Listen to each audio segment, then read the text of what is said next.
Alors c'est parti, maintenant on va pouvoir rajouter d'autres types d'input parce qu'il y en a plusieurs. Donc ici on va venir là directement, on n'oublie pas de faire des petits BR pour faire des petits sauts de ligne ici et on va découvrir texte area comme ça. Ça va vous dire quelque chose, donc c'est normal, il vous met plein d'attributs ici.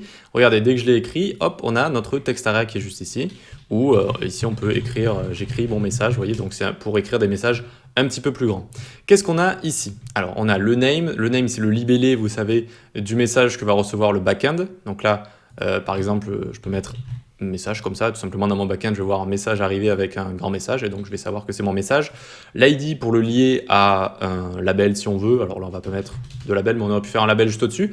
Ensuite calls c'est pour colonne et rows c'est pour ranger et donc si je mets par exemple ici, regardez, 40 colonnes, tac, ça va le grandir comme ça, d'accord? Les ranger également, exactement la même chose. Alors, je fais n'importe quoi, tac, ça le grandit également. Vous avez une petite fonctionnalité également ici, vous allez pouvoir, vous voyez, le manipuler comme ça tout simplement. Voilà, ça c'est une petite fonctionnalité en plus. Alors en général, on n'écrit pas calls et rows, et vous l'aurez deviné, on s'occupe de ça en CSS, d'accord, pour lui donner une certaine largeur et hauteur, tout simplement. Très bien, donc ça c'est pour text area, donc on va lui mettre 20 et 15 par exemple, 20. 15, tac, alors plus 30, on va partir sur un 30-10, voilà, 30-10, et ça nous fait un texte area plus normal. Ici, ensuite, on rajoute 2 BR, ok, et on va maintenant s'occuper d'une select box. Comment on fait ça? Donc c'est pour avoir une sélection parmi plusieurs éléments. Ici, on fait select, tac, le name, on va marquer par exemple pays, comme ça, pays, tac, l'ID, pareil, pays. On va dans le select et ensuite on va créer des options comme ça. Option, ça va avoir une value et ça va avoir un texte. D'accord? Donc ici, je vais mettre par exemple Japon et sera la valeur. La valeur, c'est ce qui va être envoyé au backend. Là, le Japon, là, c'est ce que va voir l'utilisateur. Ensuite, je fais maj add flèche du bas, 2 autres fois par exemple. Et je sais pas, je mets Italie, tac, et Australie. Voilà, nickel. Et donc, ce qu'on va voir ici, alors évidemment, ensuite, il faut changer ça. On le met en minuscule. Par habitude, vos données, vous les mettez en minuscule dans value ici.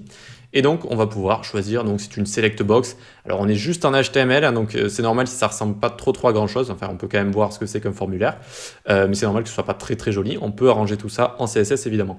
Voilà donc pour comment faire une select box. On fait select avec des options à chaque fois. Et donc l'option qu'on va envoyer sera le nom, le libellé donc, de cet attribut pays avec la valeur de ce qu'on aura coché ou ce qu'on aura cliqué comme ça. Pour terminer, on va se faire une data list. Donc on vient ici faire input, hop, et on va s'écrire un attribut list comme ça. Et on va écrire, alors j'ai pas trop d'imagination, là on va écrire pays également. Et à l'intérieur, on va faire data list comme ça. Enfin, pas à l'intérieur, juste après on écrit data list. ID est égal pays, toujours. Hop, et dans data list, on va mettre des options ici, options, et cette fois on ne va pas mettre de fin d'option comme ça. Donc tac, hop, on peut le présenter comme ceci. C'est-à-dire qu'on ne va pas mettre, vous voyez, du texte à l'intérieur directement. On peut écrire directement dans nos values ici, donc Japon, tac, et ça va nous créer ceci. Alors le mieux c'est d'avoir plusieurs valeurs. Mexique, Argentine, tac. Et Congo par exemple. Ok. Et donc ici on a une data list. Cette data list elle est liée avec son ID à l'input juste au-dessus qui a l'attribut list. Vous voyez, donc les deux sont liés comme ça. Alors ils ont pas, c'est pas obligé qu'ils soient accrochés, hein, mais voilà, ils sont liés comme ça. Ensuite toutes les options ici, pas besoin de rajouter un contenu, ça va directement être la valeur qui va être égale au contenu. Et donc si on teste ici, ça ne fonctionne pas. Alors ça ne fonctionne pas pourquoi? C'est très simple, c'est tout simplement qu'on a deux ID qui expriment donc exactement la même chose. Donc oui, j'ai fait cette petite erreur. Les ID, c'est censé être unique. Encore une fois, on le verra en CSS plus en détail. Mais ici, vu qu'on a deux ID, ça fait un conflit. Ça fait un conflit et ça ne fonctionne pas tout simplement. Donc comme solution, on peut mettre ça en commentaire. D'ailleurs, pour mettre en commentaire rapidement, on fait CTRL-C. Hop, ça met en commentaire. Et pour décommenter, CTRL-KU. Notez-vous-le quelque part, c'est très utile. CTRL-C, CTRL-KU, d'accord? Alors on aurait pu le mettre en commentaire, c'est vrai, ou alors on change ici, on va mettre terre comme territoire par exemple, d'accord?